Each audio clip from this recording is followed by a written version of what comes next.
Once upon a time, there was a boy from the Netherlands who loved classic off-road cars. His passion was so strong that he even wanted to buy a car from Spain without seeing it first. Sounds like a stupid idea, right? Yes, it maybe sounds stupid, but we're gonna do it anyways.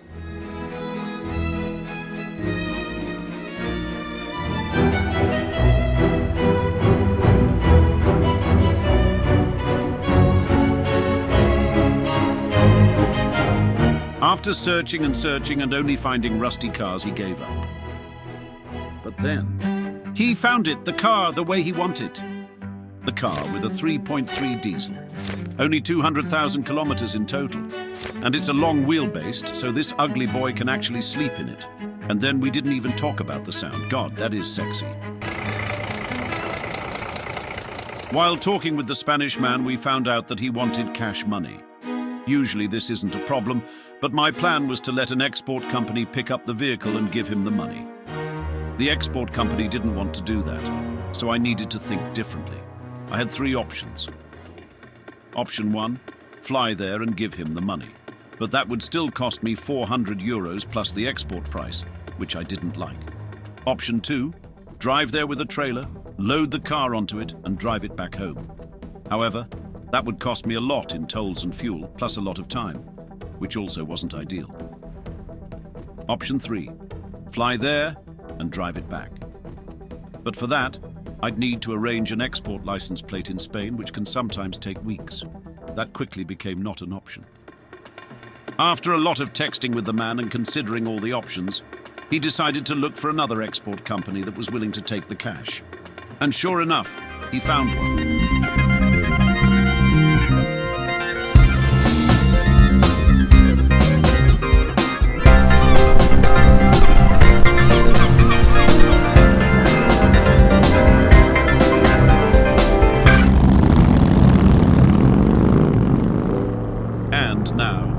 Now it's time. Time to wait and hope for the best.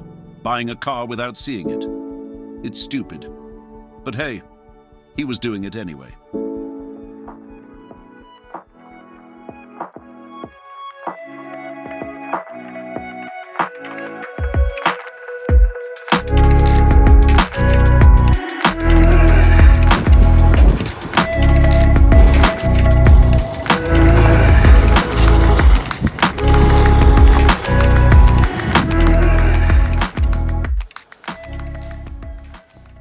It's finally here.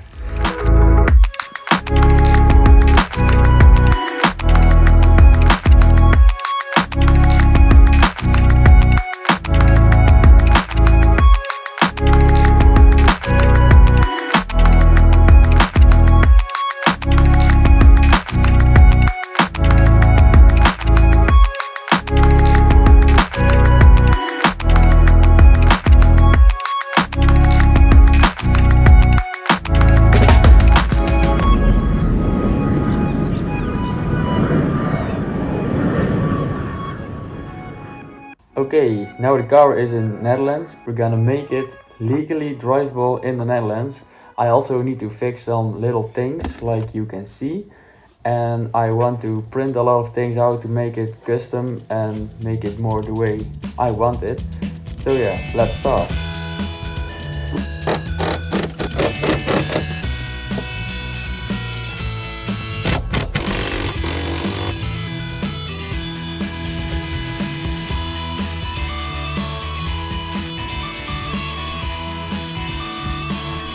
Bye-bye, wood. Hello, rubber. Thanks, Dad.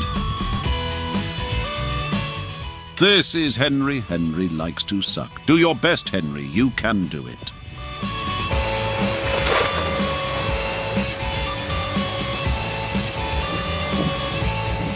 Slurp, slurpy, slurp, and a lot of slurps later.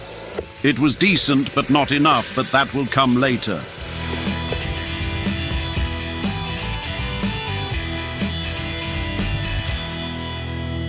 Good job, Henry. You sucked very nicely. Thanks. This looks ugly. Let's do something about it. First, he made the 3D model in Tinkercad. The 3D model is too big to print on the printer. So he sliced it in two so he can finally glue them together as one. That's one, and that's two.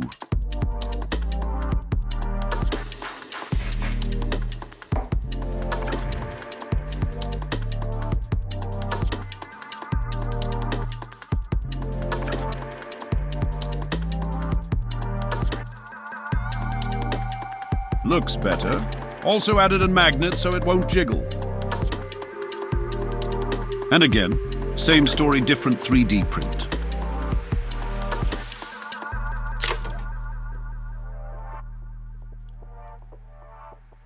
So after a lot of printing and sitting, it was time to do some real work. Okay, so I'm now gonna pull the carpet off, and if it's rusty, then it's gonna be a whole different story. So I hope of the best.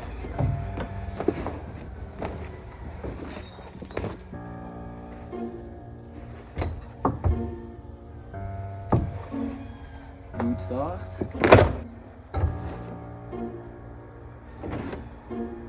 Okay, good. Yeah, you can actually feel that it's wet, and that's not very good to have in your car with rust and shit, so we will make that a little bit different.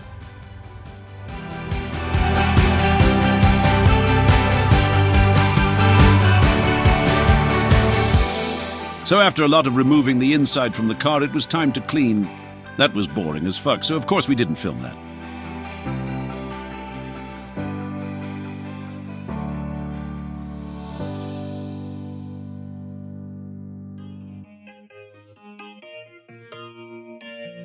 After driving the car to the working spot, it's time to do the magic. This is a sound deadening mat. Not only will it help to reduce the sound, it also helps with the isolation with the warm and cold temperatures.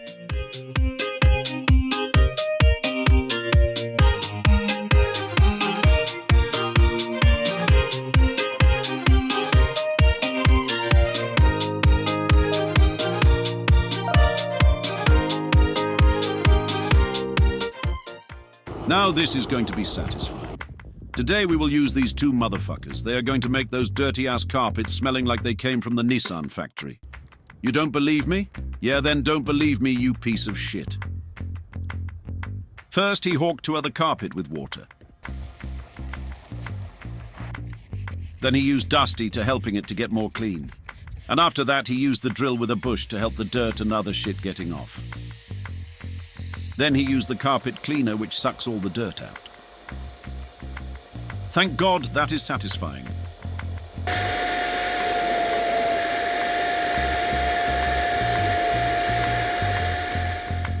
Did someone order some coffee?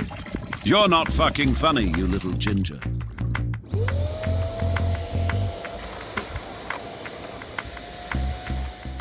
So after a lot of cleaning and even more cleaning, I let the sun do the rest.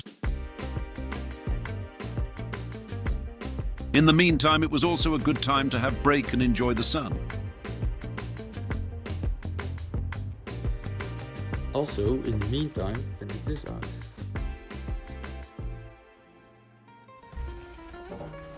While the carpets were drying in the sun, he started tinting the windows.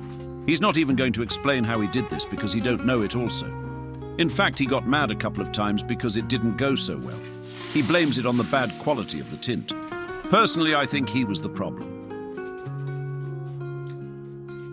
A lot of frustration later, the ginger made it to work. Not perfect, but good enough for him.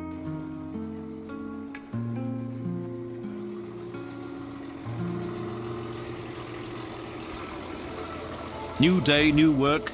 He started to put in the carpet in again. Little bit boring, but yeah, it needed to happen.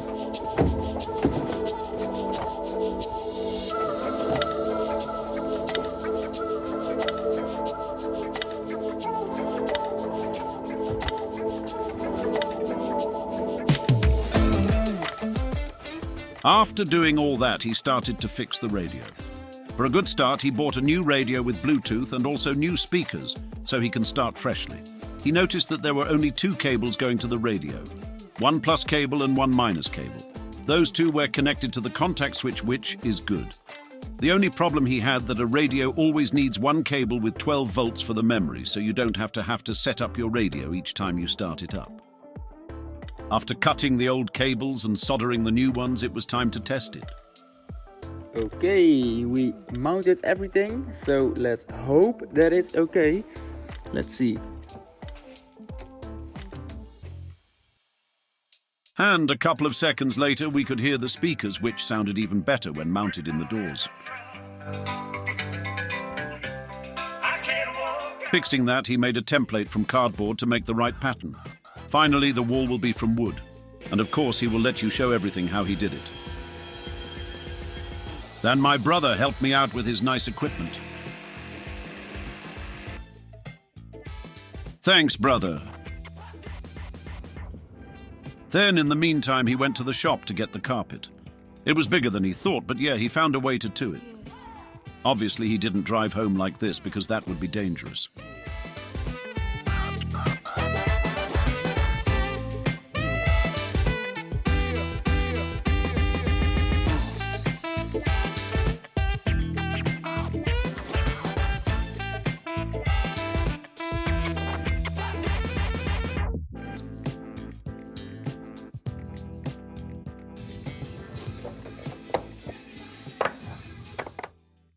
After having done all that, the big day has arrived.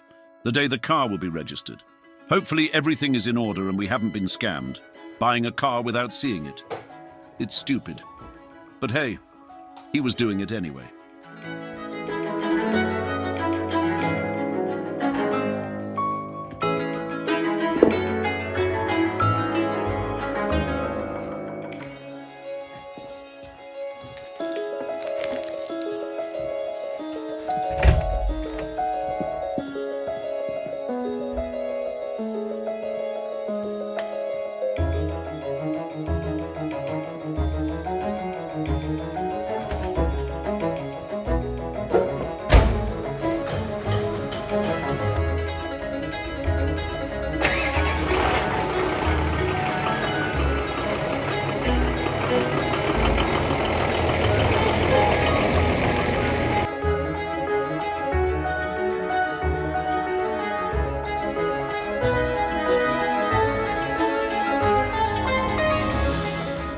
After a bit of waiting, it was my turn to find out the car was good or bad.